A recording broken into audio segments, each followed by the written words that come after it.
Adesanya has thrice successfully defended his title, did come up short, as many of you know, in his quest to become a two-division champion. And on the other side, much has been made of Whittaker's resurgence, 3-0, and he has mixed all of his skills beautifully en route to this second crack at his rival Adesanya. And of course, Chael Sonnen's in the building. You can speak expertly about a lot of things, but chief among them for this audience, championship rematches. Your thoughts on both guys coming in here for Act 2? Well, let's start with Whittaker, because I really think it's helpful to him when he fought Adesanya the first time. You're scared. The mask is on. You don't know what to expect. Once you've been in there with a guy already, the mask comes off. Now, you may not like the reality of it, but at least you're not fearful. And I do feel as though Whittaker specifically left some of his skills in the locker room. I think he got a little bit intimidated. I think the 57,000 people in attendance that close to home soil, I think there was a few reasons that Whittaker did not perform his best that I do expect to not be part of this contest. Yeah, you know, I think that there is something to be said for just being familiar with the situation that you're in. You know, when you're standing in the octagon across from someone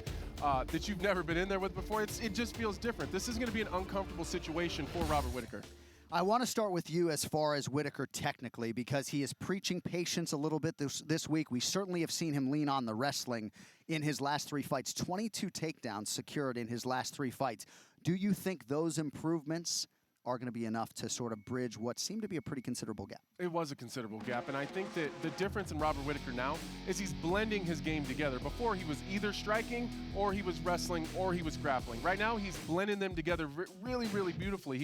You don't know what he's doing. He needs to give Israel Adesanya something else to look for. He can't just sit back comfortably and pick you apart. If he has a threat, whether it be a big power punch like he had from Jan Blachowicz, or a takedown, which I suspect is going to be the game plan for Robert Whittaker. And Whittaker hasn't just improved with the takedowns. I see that's called wrestling. He's also keeping people down. Kelvin Gastelum specifically comes to mind. To keep somebody down, that's called grappling, and you can't just learn that. Whittaker must have got motivated by this and incentivized from that first fight with Adesanya and knew, if I want to change things, I need a new weapon, and he's got one. Yeah, and he felt like he had some wrestling chops, but just didn't need to use it. Candidly, you look at his results, right? He was winning fights without having to necessarily lean on his offensive wrestling.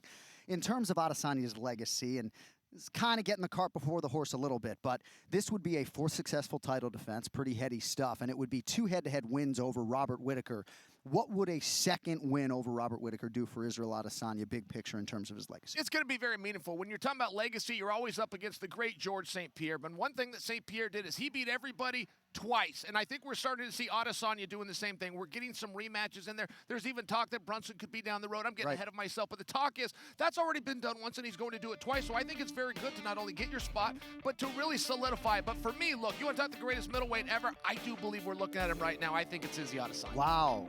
Oh, I totally agree. I think that's what it comes down to. I think Chael really makes a solid point there. It's beating those guys a second time, and then you start working on the guys that are coming the generation that's behind you. And I think that's what we're going to look at next. I do agree that maybe Brunson does have a shot at it if he's able to get past Cannonier, but that's a tall task. And then we're going to have to start looking at these up-and-comers and see who's really going to give Israel Adesanya a stiff challenge. Who's the pick to click? You like Izzy or no? I like Izzy. In this particular fight, I really do. I think we're going to have a different contest. I think those takedowns, or at least the threat of, are going to play into it and get you a longer match. But I think the outcome is the same, which is Adesanya leaves with the belt. I totally agree. I think it's going to be a competitive fight. I think it's going to look totally different than the previous one. I just think that even though the gap was large, you know, Whittaker could have improved 30%. I still think there's a gap there. Thanks for watching ESPN on YouTube. For live streaming, sports, and premium content, subscribe to ESPN+.